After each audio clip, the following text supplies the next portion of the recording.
Politique 2012 avec Christophe Jacubizine, on va forcément revenir sur cet ultime débat, donc avant le premier tour de la primaire socialiste. C'était sur BFM TV, vous l'animiez avec Olivier Mazerolle notamment. Christophe, on a envie plus que jamais ce matin que vous nous emmeniez dans les coulisses de ce débat. Comment les 6 candidats l'ont-ils d'abord abordé, cette ultime rencontre? Alors ce qui m'a frappé hier, Christophe, avant et après le débat, c'est à quel point les candidats avaient déjà intégré les résultats. Ils ont beau officiellement critiquer les sondages en disant que personne ne connaît le nombre exact de Français qui se déplaceront dimanche. Ils ont beau dire qu'on ne connaît pas le profil, ni s'ils sont socialistes ou juste sympathisants, etc., que c'est difficile donc d'extrapoler.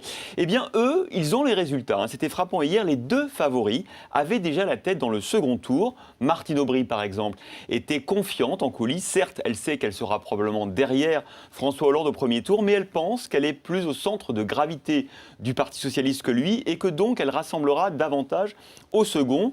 François Hollande, lui, il voit encore plus loin. Je lui ai demandé après l'émission s'il avait déjà la tête dans le second tour. Il m'a regardé et il m'a dit « Mais lequel second tour ? Celui du 16 octobre ou celui du 6 mai ?» Le 6 mai, c'est bien sûr le second tour de la présidentielle. Bon, dites-moi, ils ne sont pas un peu, disons, présomptueux, ces candidats. Il faut quand même se méfier des surprises. Il y en a toujours dans les élections. Oui, c'est vrai. Il y aura forcément des surprises dimanche, des surprises qui d'ailleurs influeront sans doute sur l'issue du second tour.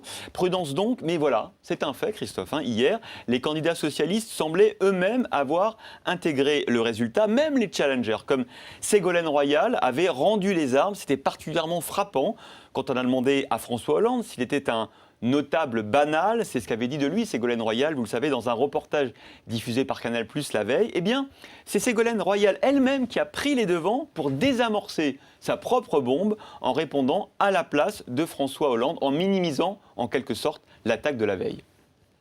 C'est un compliment, nous sommes tous des notables, nous sommes tous des élus. Donc vous voyez, vous n'arriverez pas à nous diviser. Là maintenant, oui, j'ai reçu.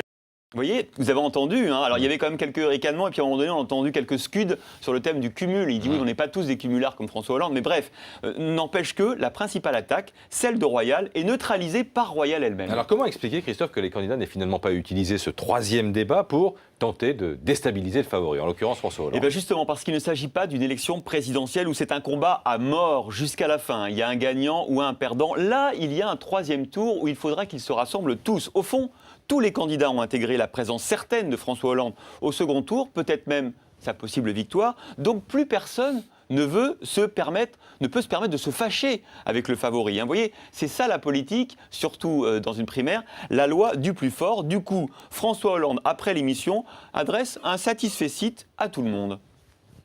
Et je remercie mes amis là, qui étaient présents avec moi, mes concurrents, de ne pas avoir fait dégénérer le dernier débat de primaire, qui aurait pu être le débat frontal pour essayer de marquer je ne sais quel point à la fin de la partie.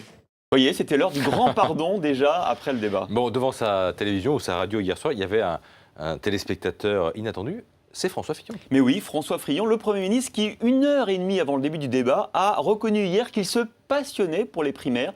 Un exercice qu'il trouve moderne, qui convient à droite comme à gauche. Alors évidemment, Christophe, comme toujours en politique, là encore, il y a des arrière-pensées, évidemment. Fillon pense qu'il est plus populaire qu'un Jean-François Copé ou qu'un Xavier Bertrand. Il préfère donc le jugement des téléspectateurs plutôt que celui des militants, notamment en 2017. Vous voyez, c'est la Star Academy plutôt que le congrès du parti. C'était Christophe Jacubizine en première édition.